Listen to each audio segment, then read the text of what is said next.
காதல் கோட்டையில் தான் அஜித்தும் ஹீராவும் 2 பேரும் சேர்ந்து படம் பண்ணுறாங்க. பார்த்தீங்கன்னா அந்த படம் வந்து தேவயானி மேல் கதை இருந்தாலும் கூட செகண்ட் ஹீரோயினாக வந்து ஹீரா இருப்பாங்க. ஒரு மாடர்ன் கேர்ளாக இருப்பாங்க. அதில் அந்த படத்தில் அவங்க கூட நட்பு ஏற்படுது. காதல் ஆரம்பிக்குது. இதில் என்னென்னா ஹீரா போட்ட அந்த பதிவில் எதுலேயுமே அஜித்துங்கிற பேரே கிடையாது. அவங்க வந்து நான் ஒருவரை காதலித்தேன், ரொம்ப உயிருக்கு நேசித்தேன், அவர் பெட் பேஷண்ட்டாக இருக்கிறப்ப நான் அவரை பார்த்துக்கிட்டேன், கடைசி நேரத்தில் எங்களை வந்து வேணான்ட்டாரு அப்படின்ற மாதிரி தான் அந்த பதிவு போட்டிருப்பாங்க. இப்போ வரைக்கும் அவங்க திருமணம் பண்ணல.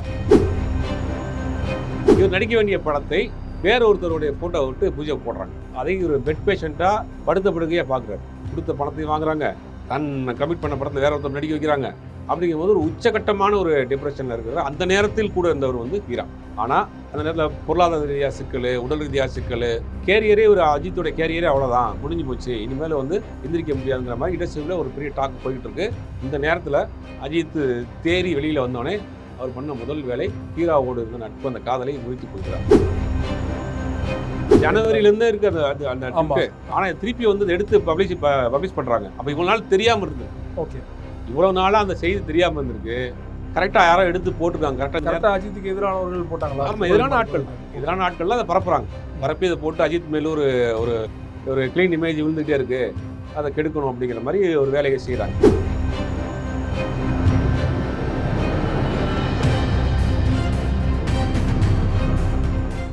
மீடியா சர்க்கிள் நேயர்களுக்கு வணக்கம். இன்றைக்கு நம்மோட நேர்காணலுக்காக சினிமா விமர்சகர் சுபைர் அவர்கள் நம்மோடு இருந்துக்கிறார். அவரோடு பேசலாம். வணக்கம். நேற்றுலேருந்து பார்த்தீங்கன்னா அஜித் அவர்களுக்கு ஒரு பக்கம் வந்து பத்மபூஷன் அவார்டு வாங்குறாரு, இன்னொரு பக்கம் வந்து ஆலியா ஹீரா அப்படிங்கிற நடிகை ஏற்கனவே அஜித் அவர்கள் கூட சில படங்கள் நடிச்சிருக்காங்க. அவங்க வந்து அவங்களோட வெப்சைட்டில் எழுதுனதா ஒரு தகவல் வந்திருக்கு. அவங்க 2 பேரும் காதலித்தது, அஜித் அவர்கள் திருமணத்துக்கு முன்னாடி அவங்க 2 பேரும் காதலித்தது எல்லாருக்கும் தெரிஞ்சது தான்.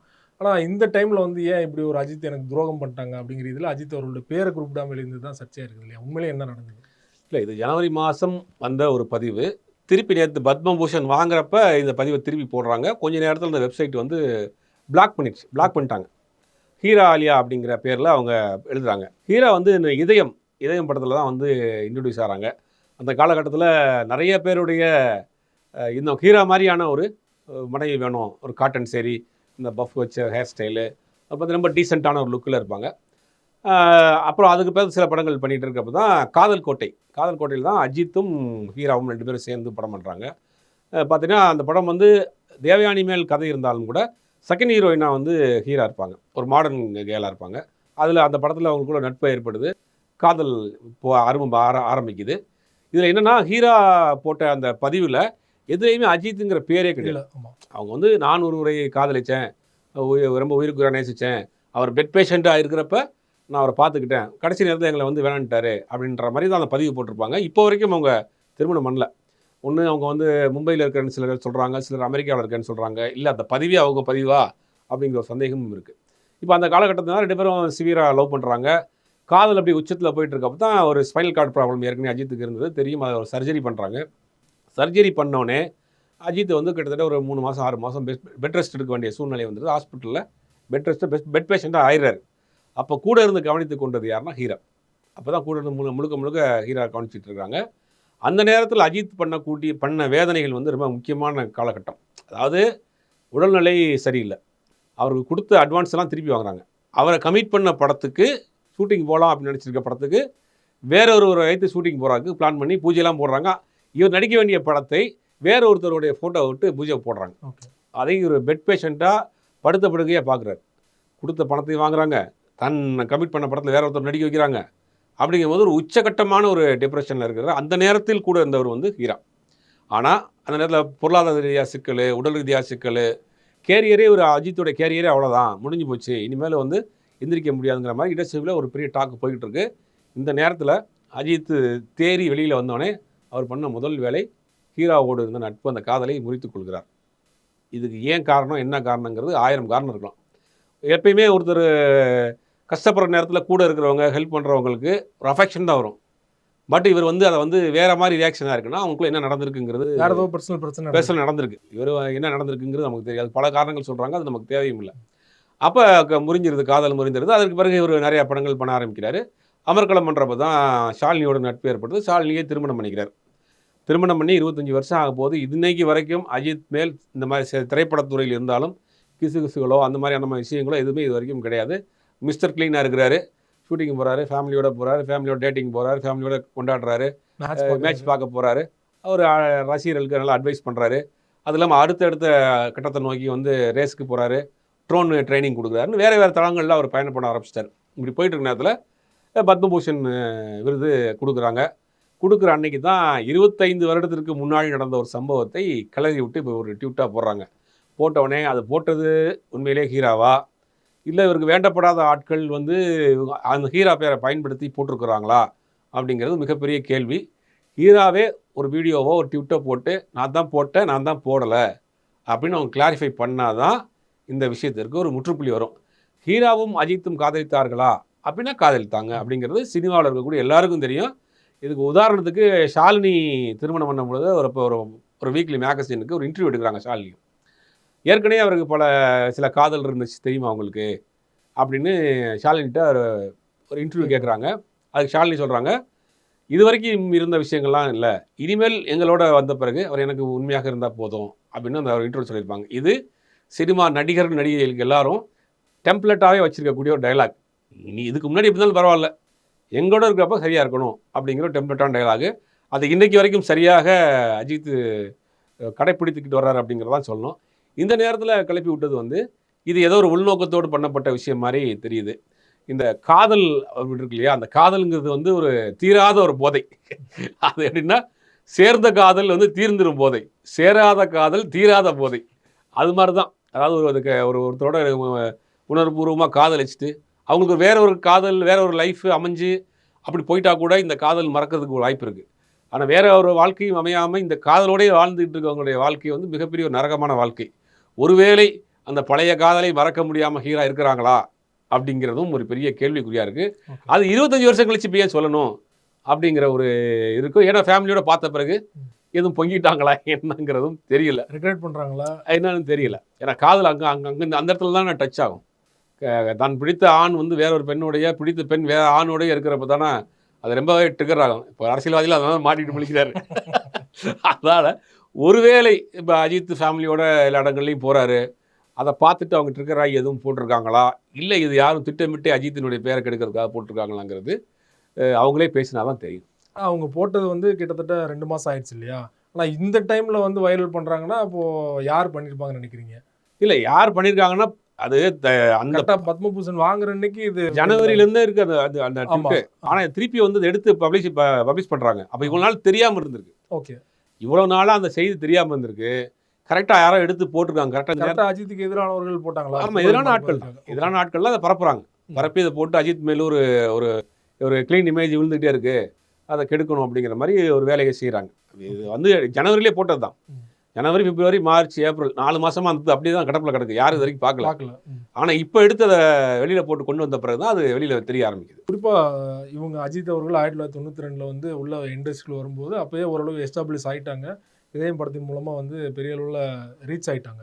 ஸோ அஜித் அவரோட ஆரம்ப காலகட்டத்தில் அவங்க வாய்ப்பு வாங்கி கொடுத்தாங்களா? அதையுமே அதில் போட்டுருக்கதா சொல்கிறாங்க. இல்லை, அது அப்படிலாம் கிடையாது. அஜித்துக்கு வாய்ப்பு எப்படி கிடைச்சது தமிழ் சினிமாவுக்குங்கிறது எஸ்பிபி தான் காரணம்.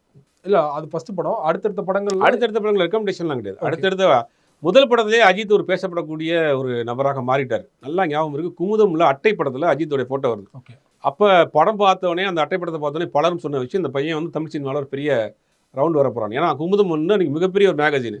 அப்போ சேட்டலைட் டிவிலாம் அப்போல்லாம் வந்துட்டு இருக்க டைமு. அந்த நேரங்களில் குமுதத்தினுடைய அட்டை படத்தில் அமராவதி படத்தினுடைய ஒரு ஸ்டில்ல ஒன்று எடுத்து அது அட்டையில் போட்டிருக்காங்க. முதல் அட்டை படத்தில் மேக்ஸிமம் அது மாதிரிலாம் போட மாட்டாங்க. அப்படி போட்டிருக்க அஜித்துக்கு ஒரு இதாகிடுச்சு. அந்த அமராவதியிலேருந்தே படங்கள் வாய்ப்புகள் கிடைக்க ஆரம்பிச்சு, நிறையா பண்ணாங்க. காதல் கோட்டை ஒரு பெரிய பிரேக், எல்லாருக்குமே தெரியாது. படத்தினுடைய கதை இது. அதுக்கு பிரேக். அதுக்கப்புறம் மணிரத்னம் கம்பெனிக்கு போனார். ஆசை அப்படி இப்படின்னு அவரோட லைஃப் எங்கேயோ போயிடுச்சு. அதுக்கு இடையில சின்ன சின்ன நேசம் மாதிரி படங்கள், சின்ன படங்கள் பண்ணாங்க கூட. அந்த படங்கள்லாம் பெருசாக போலே. தன்னுடைய உழைப்பாலையும் கிடைச்ச டேரக்டராலையும் தான் இன்றைக்கி அஜித் இன்றைக்கி உச்சத்தில் நிற்கிறார். எஸ்பிபி மட்டும் அஜித்துங்கிற ஒரு நபரை வந்து சொல்லணும்னா அஜித்தே கிடையாது. இந்நாட்டில் வந்துடும், கொஞ்சம் லேட்டாக வந்திருக்கலாம். ஆமாம், லேட்டாக வந்திருக்கலாம், வராமல் கூட இருந்திருக்கலாம், சொல்ல முடியாது. ஏதாவது ஒரு திரிதானே வந்து உங்களுக்கு பற்ற வைக்கிறதுக்கு. இன்றைக்கி இவ்வளோ பிரகாசமாக எரியக்கூடிய அஜித்தை கொளுத்தி வைத்தது யாருன்னா எஸ்பிபி தான். எஸ்பிபி வந்து தலைவாசன் ஒரு படத்தில் நடிக்கிறாரு. அந்த படத்தினுடைய ப்ரொடியூசர் சோலா பொண்ணு ரங்கம். இவர் என்ன பண்ணுறாங்க, அதே சோலா கிரியேஷன்ஸில் வந்து ஒரு படம் பண்ணுறாங்க, அமராவதினு ஒரு படம் பண்ணுறாங்க. அமராவதிலாம் கிடையாது டைட்டில், ஒரு படம் பண்ணுறாங்க. செல்வா டைரக்டர் முற்றிலும் புதுமுகங்களை வச்சு படம் பண்ணுறாங்க. ஆல்ரெடி சங்கவி மட்டும் வேறு படம் பண்ணதுனால சங்கவி மட்டும் ஒரு எக்ஸாம்பிளைஸ் ஹீரோயின் நினைக்கிறேன். முழுக்க முழுக்க புதுமுகங்களை வச்சு பண்ணுறாங்க. அந்த படத்துக்கு ஆர்டிஸ்ட்டை தேடிக்கிட்டு இருக்காங்க. ஆல்ரெடி தலைவாசல் படத்தில் விஜய் எஸ்பிபி நடிச்சிருக்காரு.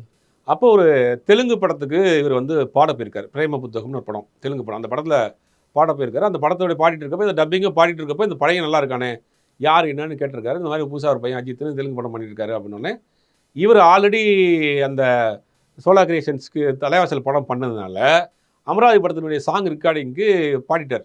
பாடலாம் பாடிட்டு இருக்கப்போ கேட்குறாங்க எஸ்பிபி கேட்குறாரு அந்த டேரக்டர்கிட்ட, யார் ஹீரோன்னு. ஹீரோ கிடைக்கல, தேடிக்கிட்டு இருக்கிறோம் அப்படின்னு எஸ்பிபியிட்ட சொன்ன பிறகு எஸ்பிபி சொல்கிறாரு, நான் மாதிரி தெலுங்கில் ஒரு படத்துக்கு நான் இது பாடினேன். அந்த படத்தில் பிரேம புத்தகம்னு ஒரு படம், அதில் ஒரு பையன் நடிச்சிருக்காப்புல, வேணா அந்த பையனை வர சொல்ல நீங்கள் பாருங்கன்னு அவர் தான் கூப்பிட்டு வந்து இங்கே இன்ட்ரடியூஸ் பண்ணுறாரு. அப்படி தான் அஜித் வந்து தமிழ் சினிமாவுக்குள்ளே வர்றாரு. அவர் தான் தமிழ் சினிமாவில் அவரோட விளக்கை ஏற்றியவர் எஸ்பிபி. அதற்கு பிறகு அஜித் வந்தது வேணால் கொஞ்சம் ஸ்லோவாக டிலேயாக இருக்கலாமே ஒழிய, வந்ததுலேருந்தே அஜித் ஒரு பரபரப்பான ஒரு நடிகராக தான் இருந்தார். ஓகே, வந்ததுலேருந்தே ஒரு பேசப்படக்கூடிய இன்றைக்கெலாம் 1000 நடிகர்கள் வராங்க, யாருமே வந்தது தெரியல போகிறதும் தெரியல. ஆனால் அஜித் என்ட்ரி அமராவதியிலேருந்து தொடர்ந்து அஜித்துக்கு ஒரு பெரிய ஃபேன் ஃபாலோவர்ஸ் கிரியேட் ஆகிடுச்சு. தொடர்ந்து வந்து அஜித்துக்கு வாய்ப்புகள் வந்துட்டு, எப்பயுமே அஜித் வந்து அமராவதி முடிச்சுட்டு படம் 2 வருஷம் கேப்பில் இருந்தார், 1 வருஷம் கேப்பில் இருந்தார். பட வாய்ப்புகள் இல்லாமலாம் இல்லை, அமராவதியிலும் தொடர்ந்து வாய்ப்புகள் கிடைச்சிட்டு இருந்து உடல்நிலை சரியில்லாமல் தான் சில படங்கள் பண்ண முடியாமல் போச்சே ஒழிய பட வாய்ப்புகள்ங்கிறது அவருக்கு தொடர்ந்து வந்துகிட்டே இருந்துச்சு. குறிப்பாக இந்த பத்மபூஷன் அவார்டு அப்படிங்கிறது பார்த்தீங்கன்னா ரஜினிகாந்த் அவர்கள் கொடுத்துருக்காங்க, கமலஹாசன் அவர்கள் கொடுத்துருக்காங்க, சிவாஜி கணேசன் அவர்கள் கொடுத்துருக்காங்க, விஜயகாந்த் அவர்களுக்குமே பார்த்தீங்கன்னா மறைஞ்சதுக்கு அப்புறமா சென்றவர் தான் கொடுத்தாங்க. அஜித் அவர்களுக்கு இப்போ கொடுக்கறது காரணம் விஜய் அவர்கள் அரசியலுக்கு வந்துட்டாரு. ஸோ அதுக்கு வந்து டார்கெட் பண்ணுறதுக்கு தான் வந்து அஜித் அவர்கள் கொடுத்து அவரோட ரசிகர்களை ஈர்க்க பார்க்குறாங்க அப்படிங்கிற விமர்சனம் வந்த சூழலில் அவர் கொடுத்தோடனே ஒரு விளக்கம் மாதிரி கொடுத்துருப்பாங்க இல்லையா, ராஜ்பவன்லேருந்து ராஷ்டிரபதி பவன்லேருந்து. அதில் பார்த்தீங்கன்னா இவர் வந்து அவருடைய ஸ்டார்டம்மை எந்த இடத்துலையுமே ஒரு பொலிட்டிக்கலாக பயன்படுத்தலை, ஸோ அதனால தான் கொடுத்துருக்கேன் அப்படிங்கிறது வந்து எப்படி எடுத்துக்கிறது? இப்போ அரசியல் பேசுனா அவார்டு கிடையாது அப்படின்னு சொல்ல வராங்களா? அரசியல் பேசுனா அவார்டு கிடைக்காது, அதுவும் அவர்களுக்கு எதிரான அரசியல் பேசினால் அவார்டு கிடைக்காது அப்படிங்கிறது எல்லாருக்கும் வெட்ட வெளிச்சமாக தெரியும். இன்றைக்கி அவார்டுகளே வந்து பெரும்பாலும் வந்து ஒரு அரசியல் ஆயிடுச்சு. எப்படி கிடைக்குதுன்னு தெரியும். இலக்கியமாக இருக்கட்டும், சினிமாவாக இருக்கட்டும், இலக்கியவாதிகள் கொடுக்கக்கூடிய அவார்டாக இருக்கட்டும், அதுக்கு பின்னாடி இருக்கக்கூடிய அரசியலாக இருக்கட்டும், எல்லாமே எனக்கு எல்லாருக்கும் தெரியும், வெட்ட வெளிச்சமாக தெரியும். அரசியல் அழுத்தம் இல்லாமல் அரசாங்க அவார்டு வாங்க முடியாது. ப்ரைவேட் அவார்டு வேணால் வாங்கிக்கலாமே கூடிய அரசாங்க அவார்டுகள் வாங்குறது இன்றைக்கி அரசியல் காரணங்கள் இருக்கும். உதாரணத்துக்கு நீங்கள் ஒரு ஏரியா கவுன்சிலாக இருக்கீங்கன்னு வச்சுங்க, அந்த ஏரியாவில் இருக்க பெரிய தலைகள்லாம் கவுன்சில் எலெக்ஷன் நிற்கிறப்ப துண்டை போட்டுக்கிட்டே போவாங்க.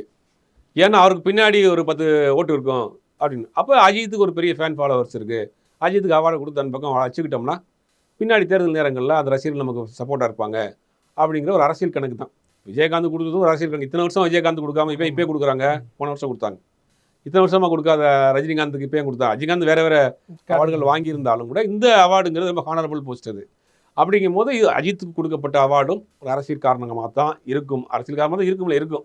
ஆனால் இதில் நீங்கள் சொன்ன கேட்டகரி ஒரு அவருடைய ஃபெமிலியாரிட்டியை அரசியலுக்கு பயன்படுத்தலை, அந்த கேட்டகரியில் கொடுத்துருக்குறோம் அப்படிங்கிறது தான் ஆச்சரியமான ஒரு விஷயமா இருக்குது. இது எல்லாருக்குமே இது பொருந்துமா, இல்லை இவருக்கு மட்டுமா இந்த கேட்டகரியில் கொடுத்துருக்காங்களா? பாஜகவுக்கு எதிராக அரசியல் பண்ணுறது எல்லாத்துக்கும் பொருந்துமா? இல்லை, அதை தான் கேட்குறேன். பாஜக அரசியல் எதிராக பேசக்கூடியவர்களாம் வெற்றிமாறனாக இருக்கட்டும், பிரகாஷ் சச்சிலாம் கொடுத்துருவீங்களா? பிரகாஷ் வந்து ஓப்பனாக சொல்கிறேன், எனக்கு வாய்ப்பு கிடைக்கணும்னு பரவாயில்ல, நான் வந்து எக்ஸ்போஸ் பண்ணிட்டு தான் இருப்பேன். அந்த கொடுத்த அந்த லெட்டரில் இந்த வாசகம்ங்கிறது பெரிய ஷாக்கிங்காக இருக்குது. ஆமாம், இது எல்லாருக்குமே கொடுக்குறப்ப இந்த வார்த்தைகள் மறைமுகமாக எல்லாத்துக்கும் தெரிஞ்சாலும் அதை ஒரு டேட்டா மாதிரி அவங்க கொடுக்கும்போது தான் அது அப்போ வெளிப்படையாக சொல்கிறாங்க இல்லையா, நாங்கள் இப்படி தான் பண்ணுவோம் அப்படின்னு. உங்களுடைய ஃபெமிலியாரிட்டியை நீங்கள் அரசியலுக்கு பயன்படுத்திடல, அப்படி அரசியல் தப்பான விஷயமா? அப்படி ஜென்ரலாகவே அரசியல் ஒரு செலிபிரிட்டியாக இருக்கிறவர் அரசியலுக்கு வரக்கூடாதுங்கிறதுக்காக நாங்கள் பத்மபூஷன் கொடுக்குறோம். விஜயகாந்த் அரசியல் தான் இருந்தார், அப்புறம் ஏன் அவர் கொடுத்தாரு அப்படின்னு? இல்லை, எனக்கு என்ன டவுட்னா அஜித்துக்கு மட்டும்தான் இந்த வார்த்தையை சேர்த்துருக்குறாங்களா, இல்லை எல்லாருக்கும் இதுக்கு முன்னாடி கொடுத்தவங்களாம் அந்த வார்த்தை இருக்காங்கிறது ஒரு சந்தேகம் இருக்குது. இப்போ ஒருவேளை அவங்க நினைச்ச சட்டத்தை மாற்றுறாங்களா, புதுசாக எதுவும் மாற்றிருக்கிறாங்களாங்கிறது தெரியல. அந்த வார்த்தையை படித்து பார்க்குறப்ப ஒரு மேலே ஆச்சரியமாக இருந்துச்சு. தன்னுடைய ஃபெமிலியாரிட்டியை வந்து அரசியலுக்கு பயன்படுத்தாத காரணமும் 4 காலம் போட்டிருக்காங்க.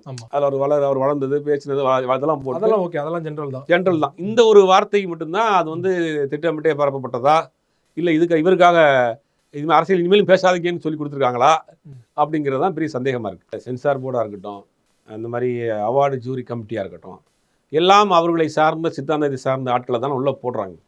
அப்போ அவங்க எப்படி தேர்ந்தெடுப்பாங்க? இது இந்த கவர்மெண்ட் மட்டும் கிடையாது, காங்கிரஸ்க்கு பிஜேபி கவர்மெண்ட் கிடையாது, முன்னாடி இந்த காங்கிரஸ் கவர்மெண்ட் அப்படி தான் பண்ணுவாங்க. அவர்களுக்கு வேண்டப்பட்டவர்கள், அவர்கள் சித்தாந்தத்தில் உள்ளவர்கள் தான் சென்சார் போர்டு மெம்பராக போடுவாங்க. கட்சி ஆட்கள் சென்சார் போர்டு மெம்பராக இருப்பாங்க. கட்சியார் சென்சார், அவனுக்கு அவங்க சென்சார் போர்டுக்கு என்ன சம்பந்தம்? சசிசார் நடிகராக தான் திரைப்படத்துறையை சேர்ந்தவர். அவர் கட்சியில் ஏதாவது ஒரு போஸ்டிங் இருப்பார், அவர் சென்சார் போர்டு மெம்பராக இருப்பார். அவருக்கும் சென்சார் போர்டுக்கு என்ன சம்மந்தம்னு தெரியாது. அந்த மாதிரி தான் காங்கிரஸ் கட்சியாக இருக்கட்டும், பிஜேபியாக இருக்கட்டும், சென்சார் போர்டையும் இந்த மாதிரி விருதுகள் கொடுக்கக்கூடிய கமிட்டிகளையும் அவர்கள் சித்தாந்தத்துக்குள்ள ஆட்கள் தான் போட்டுக்கிறாங்க. அவர்கள் ரெக்கமெண்ட் பண்ணக்கூடிய ஆட்களுக்கு தான் கொடுப்பாங்க. அப்படி தான் நடக்குது இப்போ. அப்படிங்கும்போது இந்த அவார்டுகள் திரைப்படத்துறையில் கொடுக்கக்கூடிய அரசாங்கத்தினுடைய அவார்டுகள் வந்து அரசியலுக்காக தான் கொடுக்கப்படுங்கிறது எல்லாருக்குமே தெரியுது. இந்த கவர்மெண்ட்டுக்கிட்ட கிடையாது, எல்லா கவர்மெண்ட்லேயும் கிடையாது, எல்லா கவர்மெண்ட்லேயும் அப்படி தான். உச்சபட்சமாக ஒருபடி மேலேயே போய் சொல்லலாம், ஆஸ்கார் அவார்டே இன்றைக்கி அரசியல் தான். ஆஸ்கார் RRR படத்துக்கு நாக்குமுக்கா பாட்டுக்கு ஒரு ஆஸ்கார் அவார்டு கொடுத்துருக்குன்னா யாராவது நம்புவாங்களா? அப்போ அது ஒரு அரசியல். அதுக்கு பல கோடி ரூபாயை செலவு பண்ணி அன்றைக்கி அமெரிக்காவில் போய் ப்ரொமோஷன் பண்ணி அவார்டுகளை வாங்கி கொண்டு வந்தார்கள். அப்படி தான் சொல்லணும். அந்த RRR படம் நல்ல பாட்டெலாம் இருக்குது, அதை விட்டு இந்த பாட்டை மட்டும் சூஸ் பண்ணி கொடுத்துருக்குறாங்க. அப்படிங்கும் போது இன்றைக்கி அவார்டுகள் எல்லாமே வந்து அரசியலாகி விட்டது, பணமாயிருச்சு. அப்போ அவர்களுக்கு சித்தாந்தத்திற்கு ஒத்து போகக்கூடிய ஆட்கள் இல்லை இந்த சித்தாந்தத்தை எதிர்க்காத ஆட்களுக்கு கொடுக்கக்கூடிய விஷயமா தான் பார்க்கப்படுது. இப்போ ஆஸ்கார் அவார்டு அப்படிங்கிறது நார்மல் ஆயிடுச்சு, ஆஸ்கார் அவார்டு தானே அப்படின்ட்டு. இன்னும் சில வருடங்கள் கழித்து பார்த்தீங்கன்னா அது யாருமே கண்டுக்காமல் போயிடுற சூழல் வருமா? ஆமாம், ஆஸ்காருக்குள்ள அரசியல் போயிடுச்சு. அப்படிங்கும்போது நீ எப்படி போக முடியும்? RRR படத்தை கொடுக்குறப்ப தெரிஞ்சு போச்சு இந்த படம் இது வந்து ஒர்த்தா இல்லையா அப்படின்னு. அப்போ வந்து இது அரசியல் உள்ளே புந்துருச்சு. அதுக்கு பல கோடி ரூபாய் செலவு பண்ணி 2 மாதத்துக்கு முன்னாடியே போய் நியூயார்க்கில் உட்காந்து ப்ரொமோஷன் பண்ணி அந்த ஜூரி கமிட்டியை பார்த்து என்னென்ன பண்ண முடியுமோ பண்ணி தான் அவார்டு வாங்கக்கூடிய வேலை செய்கிறாங்கிறது அந்த பட நிறுவனமே சொல்லியிருக்கு. நம்ம ஒன்றும் சொல்ல வேண்டியதில்லை. அப்படிங்கும்போது அது ஒரு வகையான ஒரு ப்ரெஷர் ஆகி போச்சு இப்போ அவார்டுங்கிறது. அப்போ அவார்டுங்கிறது வாங்கி நம்ம சும்மா வச்சுக்கலாம். மக்கள் கொண்டாடுகிறவன் தான் நிரந்தரமான கலைஞனாக இருப்பான். அஜித் அவர்கள் தொடர்பாக பல்வேறு விஷயங்களோட பகிர்ந்து வந்தீங்க. மிக்க நன்றி.